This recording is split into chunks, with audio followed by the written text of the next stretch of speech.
नमस्कार दोस्तों, जय माता दी। नवरात्रि के 9 दिनों में आपके घर में पड़ेंगे माता रानी के शुभ कदम। मिलेंगे आपको यह 3 बड़े संकेत। इन्हें भूल कर भी नज़रअंदाज मत करना, क्योंकि यह समय फिर वापस से नहीं आएगा। दोस्तों, माता रानी के इस 9 दिनों के त्योहार में माता रानी खुद चलकर आपके घर के द्वार पर आने वाली है दोस्तों। और आपको माता रानी को पहचान कर दोस्तों अपने घर में उनका स्वागत और सत्कार करना है।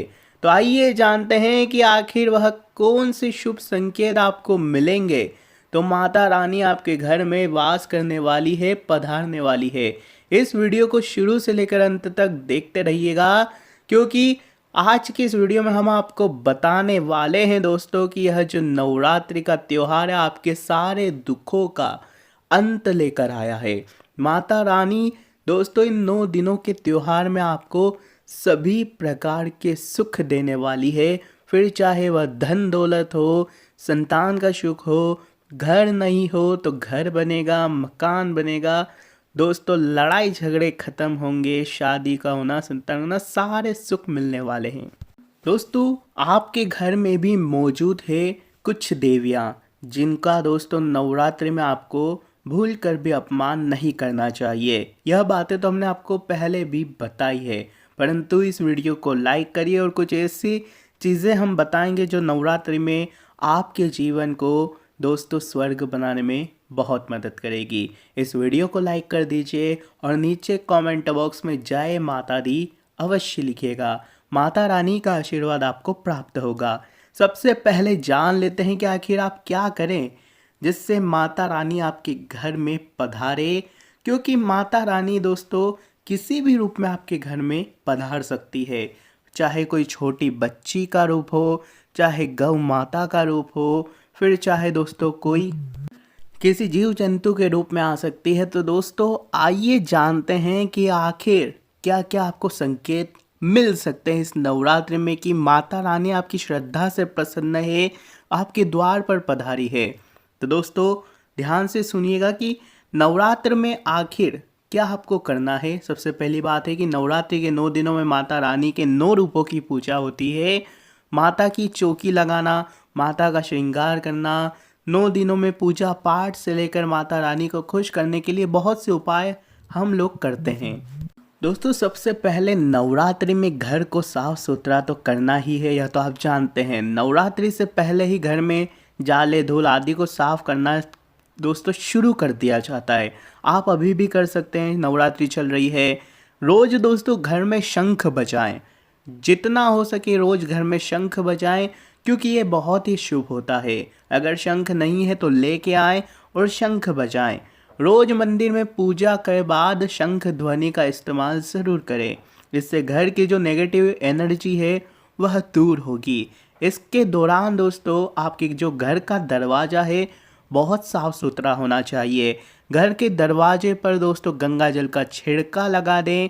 सुबह शाम गंगा जल का छिड़का अवश्य लगाइएगा। और घर का जो मुख्य द्वार है दोस्तों, जो गेट होता है, उसे भी अच्छे से साफ सुथरा करके रखें। और दोस्तों शानदार आपको सजावट चीज़ें भी लगानी है, जैसे कि लाभ शुभ हो गया, माता रानी से संबंधित दोस्तों उनके पद चिन्ह लगा सकते हैं आप लोग, जिससे माता रानी बहुत प्रसन्न होती है। वहीं घर का दो मुख्य द्वार है दोस्तों, उस पर आपको आम के पत्ते और फूलों से बना हुआ वंदनवार लगाना है दोस्तों। आम के पत्तों का और फूलों से बना हुआ वंदनवार लगाएं, इससे आपके घर में माता रानी बहुत ही जल्दी पधारेगी। आपके घर की नेगेटिव एनर्जी तो दूर होगी ही होगी। घर के मुख्य दरवाजे पर स्वास्तिक भी बनाना बहुत शुभ होता है, इससे घर में सकारात्मक ऊर्जा का वास होता है। ये सब उपाय आपको नवरात्रि में बहुत ज़रूरी है करना। इससे आपके घर में माता रानी खुद चलकर आएगी और अपने साथ धन धान्य सुख समृद्धि लेके आएगी और आपके घर में इनको हमेशा छोड़ के जाएगी। तो हमने आपको ये तो बता दिया कि आपको क्या करना है माता रानी को अपने घर में पधारवाने के लिए। अब बात करते हैं कि आखिर आपको किस तरह से संकेत मिलेंगे और क्या पहचानना है। अगर आपने यह कर दिए तो दोस्तों माता रानी आपके घर में अवश्य पधारेगी। पूजा पाठ में कोई कमी ना होना चाहिए, बस इस बात का ध्यान रखिएगा। अब दोस्तों बात करते हैं संकेत की।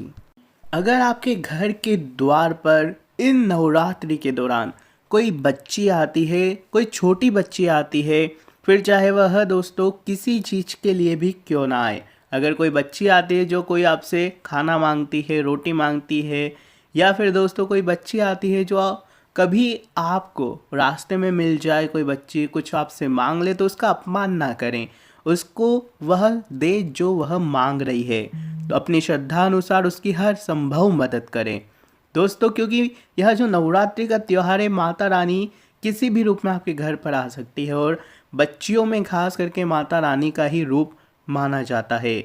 और दोस्तों अगली चीज़ है कि अगर आपके घर में कोई सांप आता है, या फिर दोस्तों कोई किसी जैसे छिपकली हो गई, सांप हो गया, यह सभी जो जीव है इनमें भी माता रानी का रूप हो सकता है। माना जाता है कि छिपकली के अंदर माता रानी का स्वरूप होता है, इसलिए छिपकली को भी नहीं भगाना चाहिए और नहीं मारना चाहिए। खास करके नवरात्रि से लेकर दिवाली तक आपको इस बात का हमेशा ध्यान रखना है, अन्यथा माता रानी आपसे रुष्ट भी हो सकती है। और ध्यान रखिए कि अगर इस नवरात्रि में गौ माता आपके घर के द्वार पर आती है तो कभी भी उसे खाली हाथ ना जाने दें।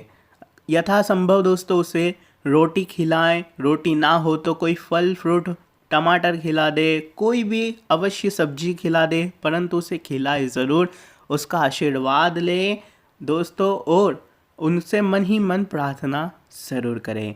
माता रानी के यह जो कुछ रूप होते हैं, जो किसी भी रूप में आपके घर में माता रानी पधार सकती है।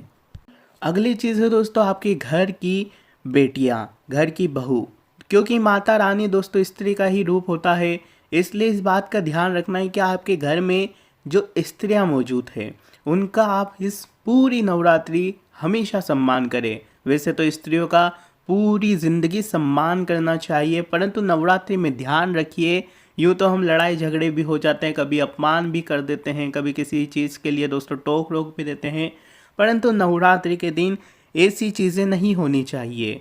नवरात्रि में अपनी बेटियों को, अपनी बहुओं को बिल्कुल भी कोई भी ठेस ना पहुंचाए, ना ही उनके सम्मान में ठेस पहुंचाए, ना ही उनको दुख पहुंचाए। अगर आप ऐसा करते हैं तो माता रानी आपसे रुष्ट होती है। और दोस्तों अगर आप अपने घर की बेटियों को, बहुओं को, स्त्रियों को सम्मान करते हैं, उनको पूछते हैं, तो माता रानी प्रसन्न होती है और आपके घर में ही रहती है। अगली चीज़ है दोस्तों आपको कन्या को भोज अवश्य करवाना है। इस नवरात्रि में कन्याओं को भोज जरूर से ज़रूर कराएं दोस्तों। माता रानी का यह जो त्यौहार है, कन्याओं को भोजन करवाना आपके भाग्य के दरवाजे खोल सकता है। बहुत से लोग करवाएंगे इस नवरात्रि में, लेकिन जो नहीं करवा रहे हैं उनसे दोस्तों विनती है कि अवश्य करवाएं, अगर आप माता रानी की कृपा पाना चाहते हैं। अगर संभव नहीं भी है तो केवल खीर पिला दें, माता रानी का भोजन खिला दें, घर में आकर उनका थोड़ा सा सम्मान कर दें, माता रानी इससे भी प्रसन्न हो जाएगी। इसलिए यह उपाय ज़रूर करिएगा दोस्तों। नवरात्रि में आपको कोई सोने का या चांदी का सिक्का ज़रूर लाना है दोस्तों। सोने या चांदी का, अगर सोने का नहीं अफोर्ड कर सकते हैं तो चांदी का तो लाइएगा। चांदी का ना लाए तो दोस्तों पीतल या तांबे का भी आप ला सकते हैं, शुभ माना जाता है, बहुत शुभ माना जाता है। जिस पर दोस्तों माता रानी विराजी हो वह सिक्का लेके आना है। सिक्के पर माता लक्ष्मी का चित्र बना हुआ हो तो बहुत शुभ है। अपने पर्स में रख लें, या फिर सोने चांदी का जो सिक्का है उसे आप तिजोरी में भी रख सकते हैं। माता लक्ष्मी की भी बहुत कृपा रहेगी। इस पूरी नवरात्रि में माता रानी आपसे प्रसन्न रहेगी और आपकी ऊपर पूरी ज़िंदगी के लिए दोस्तों धन धान्य बरसाती रहेगी। तो यह उपाय भी अवश्य करिएगा। अपने घर में अगर आप सोने या चांदी या पीतल या तांबे किसी भी धातु का सिक्का लेके आते हैं जिस पर माता रानी विराजी हो, तो दोस्तों माता रानी खुद घर चल कर आएगी। धन्यवाद दोस्तों, आज की वीडियो में बस इतना ही। आशा है आपको हर एक चीज़ पसंद आई होगी, हर एक चीज़ समझ आई होगी। किसी चीज़ के बीच अगर कोई सवाल परेशानी हो तो नीचे लिख के बता सकते हैं, हम आप लोगों को समाधान ज़रूर बताएंगे। और दोस्तों एक उपाय और कर लीजिए कि मोर पंख लेके आइएगा। मोर पंख लेके आइएगा, माता सरस्वती को बहुत प्रिय होता है। पंख घर लाएं, मंदिर में रखें, बहुत फायदे होते हैं। धन्यवाद। जय माता दी।